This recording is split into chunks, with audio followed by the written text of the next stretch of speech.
শিলাবতী হাতে প্রদীপটা নিয়েছে, নিয়ে তুলসী তলায় গিয়ে কি বলছে জানো? সাজের বেলা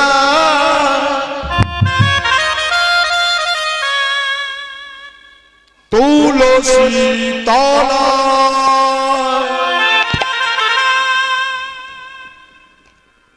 প্রদীপ লয়ে হাতে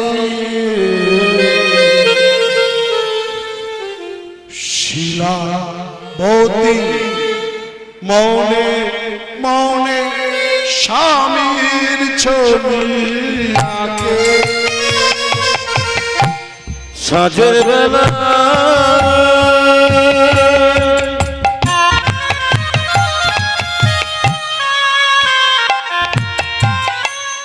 তুলসী তলায়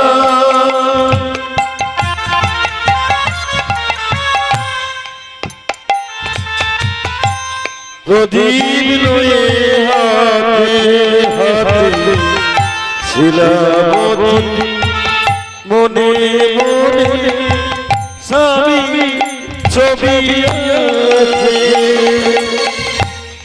সাজের বেলা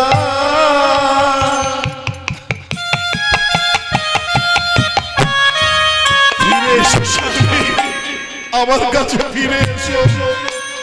আজ তো 6 দিন পেরিয়ে গেল, 7 দিনের দিন। তুমি তো বলেছিলে 7 দিনের দিন তুমি আমার কাছে ফিরে আসবে। এসো স্বামী, তুমি আমার কাছে চলে এসো, তুমি তো কথা দিয়ে গিয়েছিলে। সাজের বেলা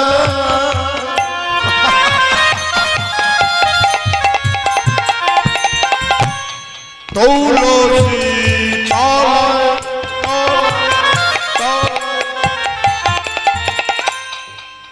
প্রদীপ লয়ে হাতে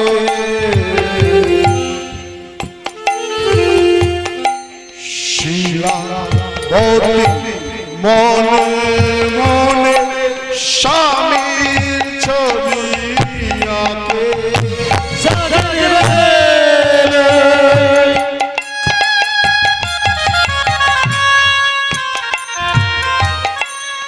তুলসী তলায়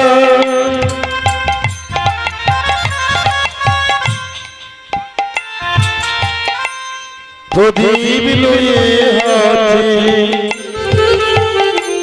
শিলাবতী মনে মনে স্বামীর ছবি আঁকে। ফিরে এসো স্বামী আমার কাছে, আর ফিরে এসো স্বামী, ফিরে এসো স্বামী আমার কাছে। ফিরে এসো, এসো গো স্বামী। তুলসী তলায় যখন এইভাবে সন্ধ্যা দিচ্ছে শিলাবতী, পিছন থেকে ঘোড়ার টকবক করে আওয়াজ হচ্ছে, যেন কেউ ঘোড়ায় চড়ে আসছে। শিলাবতী চমকে উঠল, কে আসছে?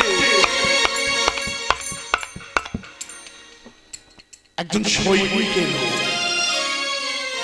একজন সৈনিক এলো, আর এসে কি বললো জানো? শিলাবতী কে? কার কণ্ঠস্বর? এ তো আমার স্বামীর কণ্ঠস্বর নয়। শিলাবতী, নিজেকে সংযত করো। তোমার স্বামী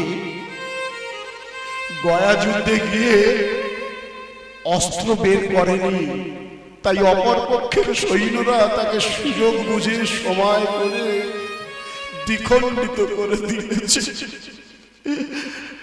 এই নাও, আমাদের রাজার তরফ থেকে তোমার স্বামীকে দাহ করে দেওয়া হয়েছে, আর এই সবটা আমরা তোমার কাছে দিয়ে গেলাম। না, এটা হতে পারে না। আমার স্বামী আমার কাছে চলে যেতে পারে না। ভগবান, তুমি তো আমার গর্ভের সন্তান দিয়েছো আনন্দের জন্য, আমরা দুই স্বামী স্ত্রীতে আনন্দ করব, সন্তানকে কোলে নিয়ে আমরা পুত্র সুখ পাবো, সুখ পাবো। আজ কেন আমার থেকে আমার স্বামীটাকে তুমি কেড়ে নিলে? এই কি তোমার লীলা প্রভু, এই কি তোমার খেলা? দয়াময়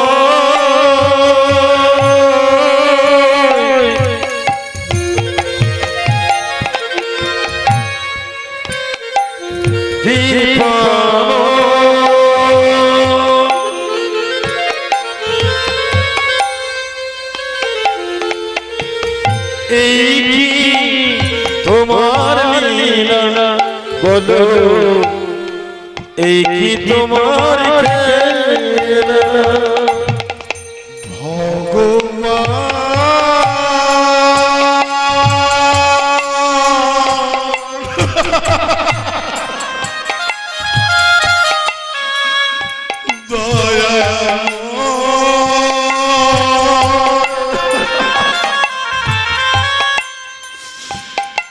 বলতে পারো ভগবান, এই কি তোমার লীলা বলো, এই কি তোমার খেলা?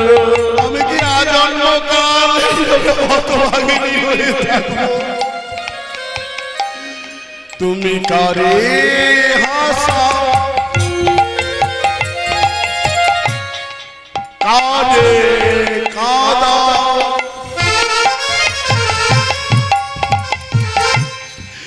এই কি তোমার লীলা প্রভু?